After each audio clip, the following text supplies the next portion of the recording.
오늘 이 새벽에 하나님께서 우리에게 주신 말씀은 구약성경 예레미야 34장부터 36장까지의 말씀 가운데 예레미야 35장 19절 말씀입니다. 구약성경 1110쪽입니다.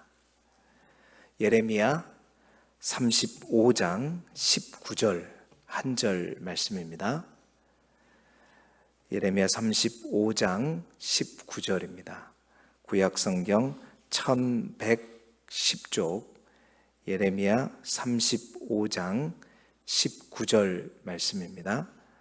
1110쪽 예레미야 35장 19절 한 절의 말씀을 우리 함께 한 목소리로 읽겠습니다. 예레미야 35장 19절입니다. 시작. 그러므로 만군의 여호와 이스라엘의 하나님께서 이와 같이 말씀하시니라.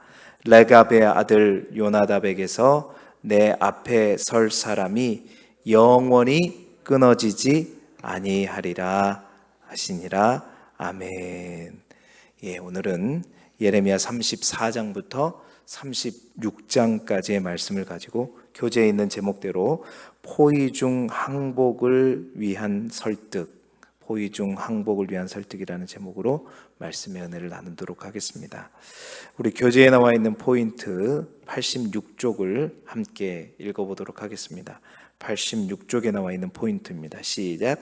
예레미야는 예루살렘이 바벨론에 포위된 상황에서 시드기야에게 하나님을 신뢰하고 바벨론에 항복하라고 설득합니다.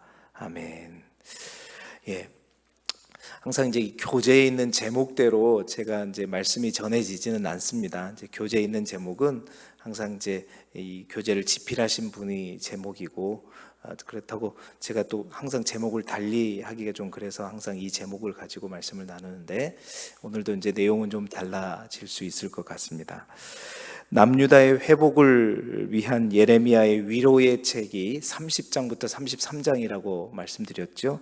그 위로의 책, 남유다의 구원과 회복에 관한 위로의 책이 끝나고 이제 오늘부터 시작되는 34장부터 45장까지의 말씀은 언제 시기냐면 바벨론 군대가 이제 예루살렘을 함락하기 직전 후, 그러니까 함락이 임박했을 때 그 직전 후에 있었던 주요 사건과 또 그것과 관련된 예언들을 소개하고 있는, 기록하고 있는 내용입니다. 여러분 방금도 제가 예언이라는 말을 썼는데 그 예언이라고 하면 그 의미가 여러분 뭐라고 생각하십니까? 일반적으로 우리가 예언하다, 예언이다 그렇게 되면 이제 우리가 잘못 알고 있는 게 있어요.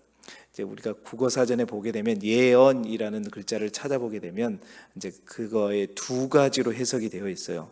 첫 번째로는 그 예자가 미리 예자죠. 여러분이 잘 아시는 것처럼 미리 예자의 말씀 원자로서 앞에 올 일을 미리 말하는 거. 이게 이제 우리가 일반적으로 알고 있는 예언의 의미입니다. 그런데 해석이 하나 더 있어요. 그 밑에 있는 예언은 어떤 뜻이냐면 미리 예자가 아니라 맡길 예자예요. 우리가 이제 예금하다 할 때 있잖아요. 그러니까 이제 은행에다가 예금하다 할 때 그 예자는 미리 예자가 아니라 맡길 예자입니다. 그러니까 금을 누구에 은행에게 맡기는 거를 예금이라고 하는 거잖아요. 그러니까 그런 거예요. 의미로 하자면 맡겨진 말을 전하는 것. 다시 말해서 하나님의 말씀이 다른 사람들에게 맡겨지지 않았어요. 어떤 사람에게, 선지자에게, 선견자에게 맡겨지면 자신에게 맡겨진 말을 그대로 어떻게 해요? 옮기는 것, 전하는 것. 이거를 예언이라고 한단 말이에요. 자, 그렇다면 대부분 우리는 예언이나 예언자 할 때 아까 처음에 있는 의미를 생각하죠. 그래서 나중에 올 일들을 예언하는 거라고 생각하는데 성경에 있는 예언의 대부분은 뭐냐? 후자입니다. 다시 말해서 하나님께서 나에게 맡겨준 일이 이제 과거에 대한 어떤 심판이든 미래에 대한 어떤 내용이든 간에 하나님께서 맡겨준 말씀을 그대로 전하는 것, 이걸 뭐라고 그러냐면 성경에서 말하는 예언이라고 얘기하는 거예요. 그러니까 지금 제가 하는 것도 뭐예요? 예언인 거예요. 우리가 예언에 대해서 너무 앞에 있는 뜻으로만 생각해서 그렇지, 하나님께서 나에게, 우리에게 맡겨준 것을 그대로 전하는 게 예언이라고 하는 것입니다. 자, 그런 의미에서 볼 때 예레미야는 끊임없이 자기 말을 하는 것이 아니라 무슨 예언을 했죠. 하나님의 말씀을 맡았어요. 맡겨주었어요. 그 맡긴 자로 하나님께서 세워주셨습니다. 그래서 그 하나님의 말씀을 전하는 자였어요. 자, 그러한 예레미야를 투옥시키고 죽이려고 하고 핍박하는 것은 결국 한 사람 예레미야를 핍박하는 것이 아니라 그 예레미야 한 사람을 핍박하기 이전에 근본적으로 뭘 핍박하는 거예요? 하나님의 말씀을 핍박하는 거죠. 이게 힘든 겁니다. 이게 이제 그 단순한 예레미야 한 사람을 힘들게 하는 것이 아니라 예레미야 눈물은 곧 누구의 눈물인 거예요? 하나님의 눈물인 거죠. 예. 자, 오늘 그런 의미에서 오늘 우리가 읽은 본문의 말씀들을 보게 되면 정말 하나님의 말씀을 가볍게 여기고 그 하나님의 말씀을 무시하는 왕과 유다 백성들에 관한 이야기가 집중적으로 나오고 있음을 보게 됩니다. 순종하지 않는 거죠. 순종하지 않는 것이 아니라 그냥 들은 채도 하지 않고 무시해버리고 그러한 어떤 내용들이 나오게 있는데, 오늘 말씀을 통해서 우리는 하나님의 말씀 앞에 어떠한 자세요? 또 그 하나님의 말씀을 어떻게 여기고 있는가? 우리 스스로의 믿음과 또 우리 스스로의 신앙을 점검해 보면서 오늘 이 아침을 시작할 수 있기를 소망합니다. 첫 번째로 시드기야가 등장하는데, 시드기야는 사욕을 위해 말씀을 무시합니다. 사욕을 위해 말씀을 무시한다는 거예요. 여러분 34장의 내용을 읽어보시게 되면 예루살렘 성이 바벨론에 의해서 포위됐을 때의 사건을 하나 나누고 얘기하고, 또 하나 8절 이하에서부터는 잠시, 여러분 1년 6개월 동안 바벨론이 예루살렘 성을 포위하게 한다고 말씀드렸는데 잠깐 동안 바벨론이 물러섰을 때가 있었어요. 그때가 언제냐면 바로 애굽이 이제 유다를 지원한다는 명목하에 애굽 군대가 한번 올라올 때가 있었습니다. 예루살렘 성을. 그러다 보니까 바벨론군이 잠시 후퇴할 때가 있었어요. 이제 그때 있었던 한 사건에 대해서 얘기하고 있어요. 두 가지 사건에 대해서 얘기하고 있는데, 자, 첫 번째 사건 1절부터 7절까지 보게 되니까 바벨론이 예루살렘과 그 모든 성을 칠 때라고 34장 1절에 얘기하고 있죠. 하나님께서 예레미야에게 주신 말씀을 예레미야가 그대로 전합니다. 예언하고 있는 거죠. 하나님께서 바벨론 왕의 손에 이 성을 넘길 것입니다. 뿐만 아니라 이 성이 불탈 것입니다. 우리가 예레미야 애가 개론하면서 이미 봤죠. 성읍이 불타는 거 이렇게 말하고 있단 말이에요. 계속해서 말하고 있었던 거예요. 그리고 왕은 바벨론에 끌려가서 죽게 될 것입니다. 그러니까 분명한 하나님의 말씀을 전했지요. 그럼에도 불구하고 시드기야 왕은 어땠어요? 예레미야를 통한 하나님의 말씀을 듣질 않았어요. 무시했어요. 쉽게 여겼단 말입니다. 귀담아 듣지 않았어요. 그 내용이 1절부터 7절까지의 내용이고, 그리고 8절 이하에는 아까 말씀드렸던 것처럼 바벨론 군대가 잠시 퇴각했을 때가 있었어요. 그때 예루살렘에 갇힌 사람들은 어떻게 생각했을까요? 아, 함락되지 않는구나. 이제 우리는 살았구나. 이 생각이 들 때였습니다. 자, 그때 한 사건을 얘기를 하고 있는데요. 이제 이 내용을 보게 되면 이스라엘, 여러분 우리가 레위기나 또 출애굽기에서 언급했던 것처럼 율법 가운데 히브리의 종에 관한 율법들이 있었죠. 그 히브리 종은 다른 어떤 이방인들하고 달리 히브리 종은 만약에 종에 의해서 팔려왔을 때 6년 동안의 종으로 섬겼다가 7년째 되는 해는 어떻게 했어요? 네, 놓아줘야 되죠. 이게 히브리 종에 관한 법입니다. 그런데 아마도 그 이스라엘 백성들이 가나안 땅에 들어가서는 그 법을 제대로 지켰다 지키지 않았다? 지키지 않았던 것 같아요. 그러니까 7년이 넘어도 계속해서 히브리 종을 그냥 종으로 여기고 자기 편할 대로 사용했던 것 같습니다. 자, 그런데 34장 14절 하반절에 보게 되면 그래서 그 얘기를 하고 있어요. 너희 선조가 내게 순종하지 아니하며 귀를 기울이지 아니하였다라고. 그러니까 그 히브리 종의 율법을 전혀 지키지 않았다는 거죠. 왜 그랬을까요? 자신들의 이익을 위해서, 편리함을 위해서 지키지 않았던 겁니다. 그런데 15절에 보니까 갑자기 유다 백성들이 지금 유다 백성들, 선조들은 지키지 않았는데 유다 백성들이 그걸 돌이키는 거예요. 다시 한번 돌이킨다는 말은 회개한다는 거죠. 그러면서 34장 15절에 보세요. 그러나 너희는 이제 돌이켜 내 눈앞에 바른 일을 행하여 각기 이웃에게 자유를 선포했다. 그러니까 선조들은 히브리 종의 율법을 전혀 지키지 않았는데 유다 백성들이 보니까 그 패역한 유다 백성들이 갑자기 그 히브리 종의 율법을 지켜가지고 갑자기 종을 해방시키는 거예요. 와, 이제 뭔가 돌이키는 것 같았죠. 뭔가 하나님의 진노를 두려워하는 마음으로 순종하는 것처럼 보였습니다. 그런데 34장 16절에 한번 보세요. 뭐라 그러냐면 너희가 또 뭐라 그래요? 너희가 방금 돌이켰는데 또 돌이킨대요. 그럼 어디로 돌이키는 거예요 도대체? 하나님을 향해서 돌이키는 것 같은데 거기서 다시 돌이키면 다시 어디로 가요? 원위치 되는 거예요. 이 돌이켜 말이 바로 그 말이에요. 다시 돌이킨 것 같은데 다시 돌이켜서 선조의 길로 가버려요. 그래서 해방시켰다가 그 노비를 어떻게 다시 종으로 또 삼아버리는 거예요. 이게 어떻게 된 일인가? 자, 보세요. 예루살렘이 위기에 처해지자 먹을 것이 이제 궁핍하게 됐잖아요. 그러니까 종이 있어요. 종이 먹을 것까지 챙기기에는 어떻게 부담이 되죠. 그러니까 어떻게 해요? 종을 해방시킨 거예요.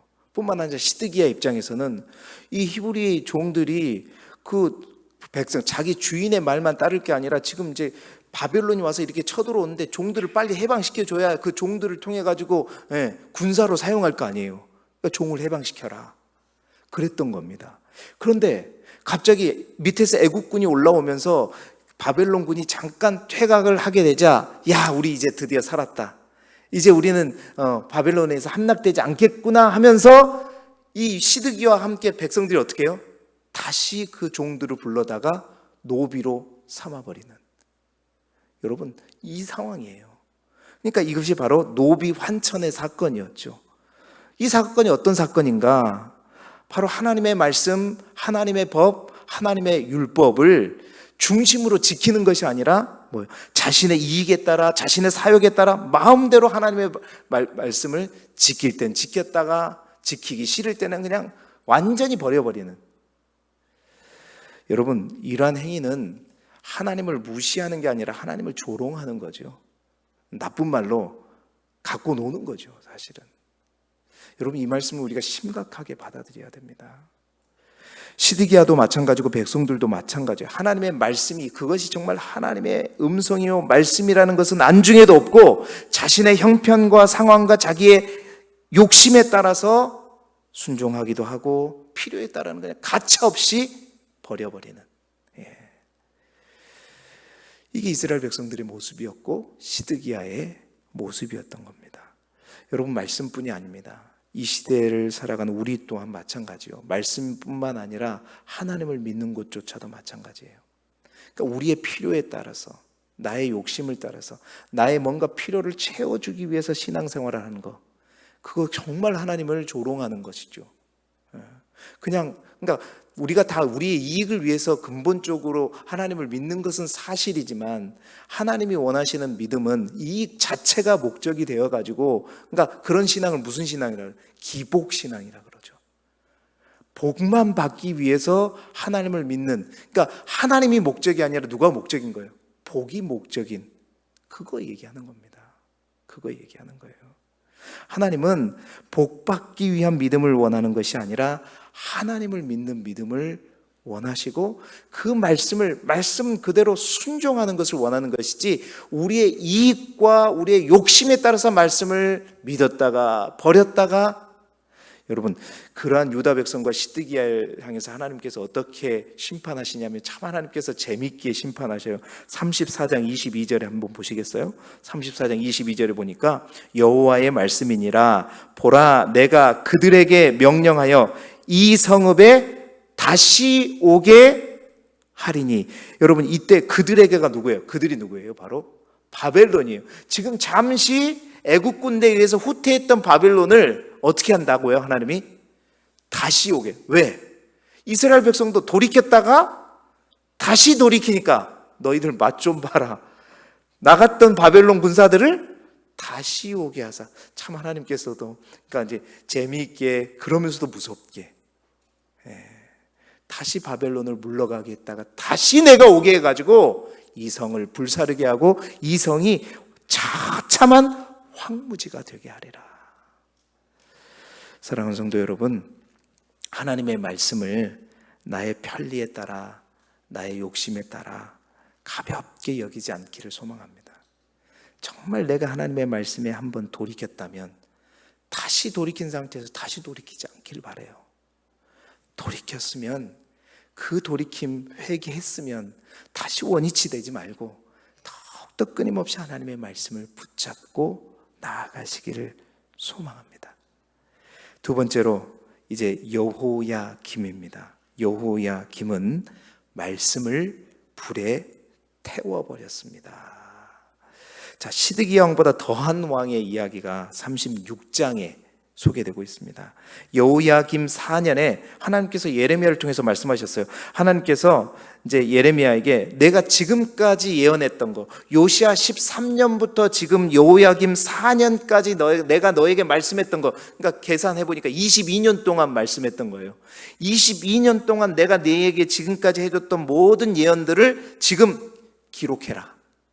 기록해가지고 그 예언들을 다시 지금 유다 백성들이 그것을 듣게끔 해라라고 명령을 하시는 거예요. 근데 그 당시 예레미야는 뭔가 제사장들이나 그 사람들의 핍박에 의해서 갇혀 있었던 것 같아요. 그래서 서기관 바룩을 부르죠. 바룩을 불러서 자신이 예언했던 내용들을 싹 다 얘기해 주니까 바룩이 그것을 두루마리에 적습니다. 두루마리에 적어서 예레미야가 나가지 못하니까 바룩이 이제 금식일에 예루살렘 성전 뜰에 모인 사람들에게 그 말씀을 낭독하도록 하죠. 그래서 바룩이 그 읽어주는 말씀을 이제 많은 백성들 앞에서 읽게 되죠. 자, 그 읽은 말씀을 이 왕의 고관들이 듣게 되었습니다. 그 고관들 중에 경건한 사람들이 여호야김 왕이 이 말씀을 들어야 될 필요가 있을 것 같아서 그 말씀을 전하게 되죠. 그런데 그 하나님의 말씀을, 경고의 말씀을 듣고도 여호야김 왕뿐만 아니라 대부분의 많은 신하들이 우리가 말씀을 읽어보게 되면 회개하기는커녕 어떻게 해요? 오히려 여호야김 왕은 그 말씀이 기록된 두루마리를 서너 장씩 읽을 때마다 찢어가지고 그것을 어떻게 해요? 화로에다가 불에다가 태워버리는 거죠.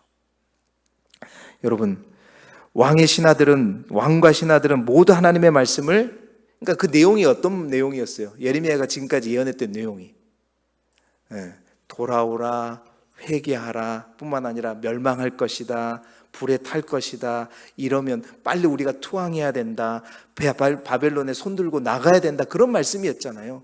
자, 그 말씀을 보고 두려워하지 않고 회개하지도 않고 오히려 그 말씀을 다 태워버리는 거예요.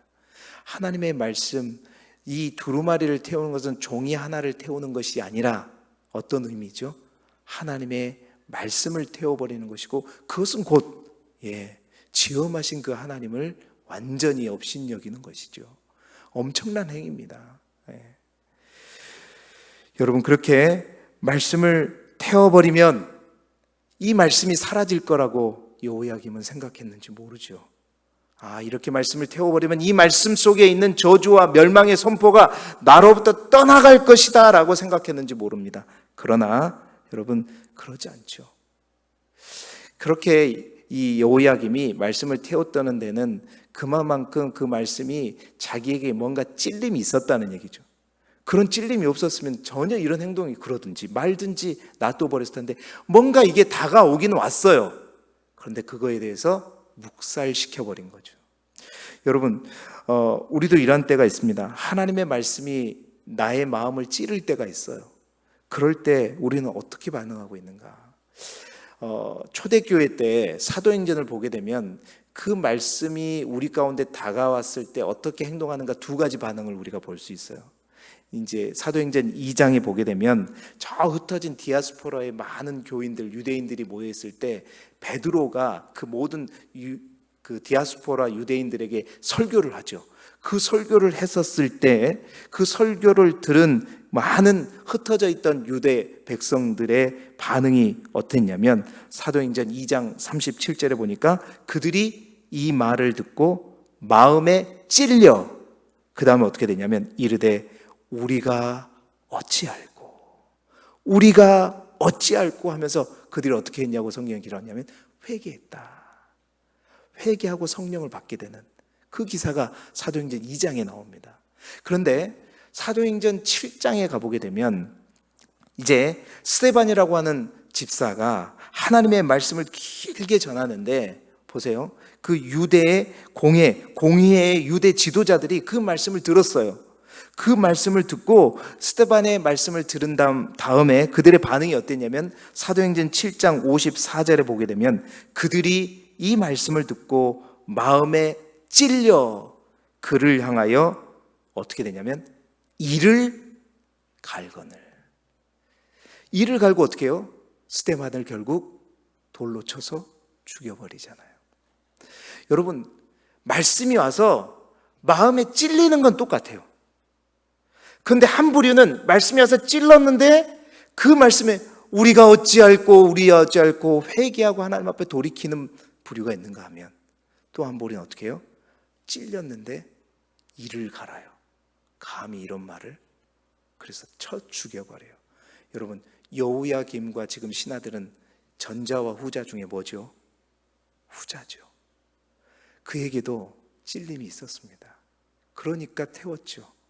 그런데 그것을 가지고 돌이키고 회개하는 것이 아니라 어떻게 해요? 불에 태워버렸습니다. 여러분, 우리의 모습은 어떨까? 듣기 좋은 말씀, 축복의 말씀을 거부하거나 무시하는 사람은 이 가운데 아무도 없습니다. 모두가 다 좋아해요. 그런 하나님의 말씀을 누가 싫어합니까? 아멘, 아멘, 아멘, 아멘, 아멘. 그러면서 다 받죠. 그러나 나의 뜻과 다른 말씀, 내가 바라보는 현실과 동떨어진 말씀, 나를 찔리게 하는 말씀, 그 말씀이 내 안에 들려질 때 그것은 성령께서 우리 가운데 작용해서 그것이 들려지게 한 것인데 그럴 때 우리는 어떻게 하고 있을까? 우리 또한 혹 그 말씀을 무시하고 잊어버리기 위해서 내 마음속에 있는 불을 가지고 그 말씀을 다 태워버리고 있지는 않는가? 오늘 이 아침에 우리 자신을 한번 돌이켜봐야 된다고 생각하죠. 그런데 여러분, 명심할 것은요, 하나님께서 오늘 그렇게 해서 여호야김이 다 태워버렸잖아요. 하나님께서 다시 예레미야를 불러요. 다시 예레미야를 불러서 그 말씀을 다시 기록하라. 그런데 그 말씀을 다시, 그러니까 바룩은 고생 엄청 했죠. 예레미야도. 그래서 어떤 학자들은 그래요. 예레미야가 왜 이렇게 어렵냐, 1장부터 25장 말씀이 왜 이렇게 복잡하고 어렵냐. 예레미야가 한 번 했던 거 태워져 갖고 다시 또 기록하더라고. 막 바룩이 성질나고 뭐 이렇게 웃기면서 그렇게 얘기하는 사람도 있다고 제가 말씀드렸잖아요. 자, 그래서 그렇게 다시 기록하는데 어떠한 내용이 첨가되냐면 36장 32절을 봐보세요. 36장 32절 하반절에 그 기록 외에도 그 같은 말을 많이 더하더라. 이 말이 무슨 말이냐면 최초의 초본, 원본 말씀대로 적는 다음에 그 말씀에 그 같은 말을 더 많이 더하더라. 그 같은 말은 뭐냐면 바로 무슨 말이 추가되냐면 여호야김과 그 신하들을 향한 심판과 저주의 말이 추가되는 거예요. 여러분, 하나님의 말씀을 무시하고 또 우리 안에 찔림으로 다가온 말씀을 태워버렸을 때 여러분, 하나님의 말씀이 그렇다고 사라지는 것이 아니라 그 말씀은 우리를 향한 더 큰 심판과 멸망의 메시지로 우리 가운데 다가온 다음 정말 무서운 말씀을 하고 있는 것입니다. 그렇다면 이 하나님의 말씀에 대해서 우리가 어떻게 행해야 될까? 그 답을 35장이 말하고 있습니다. 35장이 어떤 내용이냐? 하나님은 레갑 족속을 부러워하십니다. 여러분, 레갑 족속은 누구냐? 일개 광야의 부족입니다. 유목민이에요. 겐 족속의 사람들입니다. 그들은 예루살렘에 왜 들어왔냐면 이제 바벨론이 쳐들어온다 그래가지고 예루살렘에 잠시 들어온 거예요. 유목민이에요. 광야를 떠도는 유목민이었습니다.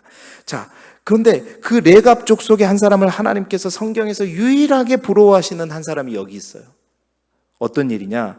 바로 그 레갑 족속 중에 여호답이라고 하는, 이제 열왕기 하에 보면 여호나답이라고 되는데, 예후 시대 때 예후의 개혁을 도왔던 여호나답이라고 하는 사람이 있었습니다.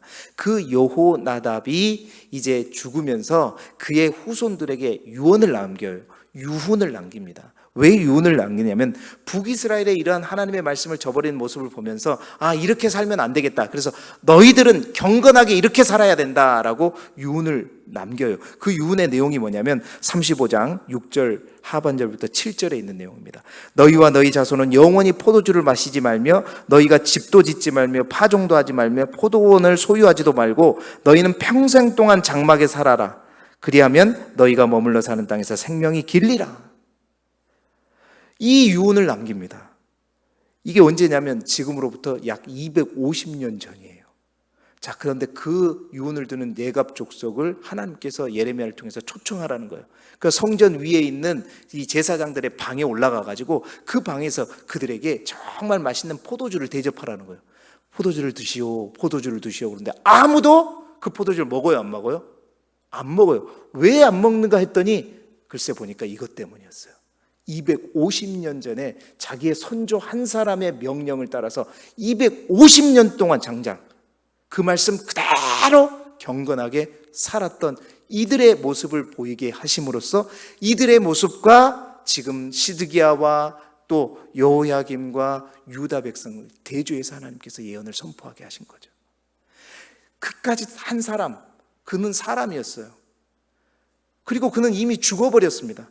그런데 250년 동안 레갑 족속들은 그 자기네 선조가 마치 옆에 살아있는 것처럼, 살아서 보고 있는 것처럼 생각하고 그 말씀의 1.1획도 어기지 아니하고 지금까지 250년 동안 집도 없이 살았어요. 포도원 하나 소유하지 않고 늘 장막을 치고 텐트를 치고 살았단 말입니다. 그래서 유목 생활을 해서 정착하지 않았어요. 그러면서 너희는 사람도 아닌 천지와 우주 만물을 지으신 하나님이에요. 죽은 사람도 아닌, 지금도 너희 곁에 살아계셔서 너희와 함께 하시고 너희에게 말씀하는, 그리고 생사화복을 주관하고 영생과 영벌로 다스리는 나의 말을, 그들은 하나의 인간의 말인데도 250년 동안 그 말을 지켰는데 너희는 도대체 나의 말을 뭘로 알고 이렇게 지키지 않느냐 라고 책망하시는 거예요. 그래서 35장 14절에 보세요. 그들은 선조의 명령을 순종하여 오늘까지 마시지 아니하거늘 내가 너희에게 말하고 끊임없이 말하여도 너희는 내게 순종하지 아니하는도다. 15절 하반절에 너희가 귀를 기울이지 아니하며 내게 순종하지 아니하는도다. 16절에도 거듭거듭 말씀하시오. 레갑의 아들 요나답의 자손은 선조가 명령한 명령을 지키는데 이 백성은 내게 순종하지 않았다. 정말로 하나님이 얼마나 부러우셨으면 이 세 번에 걸쳐서, 야, 내가 진짜 요나답이 부럽다. 요나답이 부러워. 요나답은 얼마나 행복할까? 여러분, 오늘 이 새벽에 이 하나님의 마음이 여러분 안에 반드시 전달되어지기를 소망합니다. 이방 족속들도 개인 족속들도 저러한데 내 백성 내 자녀들은 내 말을 무시하는, 정말 우리가 하나님 앞에 정말 이런 부러움을 끼치는 인생이 아니라 하나님께서 우리를 자랑하는 인생이 되기를 소망합니다. 누구 집사는, 대한민국에 수많은 집사들이 있지만 그 집사는 내가 보증하다. 내 말이라면 이해가 되지 않아도 아무리 자기가 그 순종하기 어려워도 칼같이 그 말씀에 순종하고 복종하는, 여러분 그러한 레갑 족속을 향해서 하나님께서 뭐라고 약속하시냐? 35장 19절, 오늘 우리가 그 말씀을 읽은 거예요. 레갑의 아들 요나답에게서 내 앞에 설 사람이 영원히 끊어지지 아니하리라. 하나님께서 영원히 레갑의 후손들을 내가 챙기고 그들을 끌고 이끌고 함께 할 것이다. 하나님의 말씀을 소중히 여기고 내 욕심에 따라 따르지 않고 찔림이 있을 때 온전히 회개하며 오늘도 레갑 족속처럼 정말로 하나님의 말씀만을 붙들고 100년, 200년, 300년 동안이 되더라도 살아가시는 저와 여러분이 되기를 주님의 이름으로 축복합니다.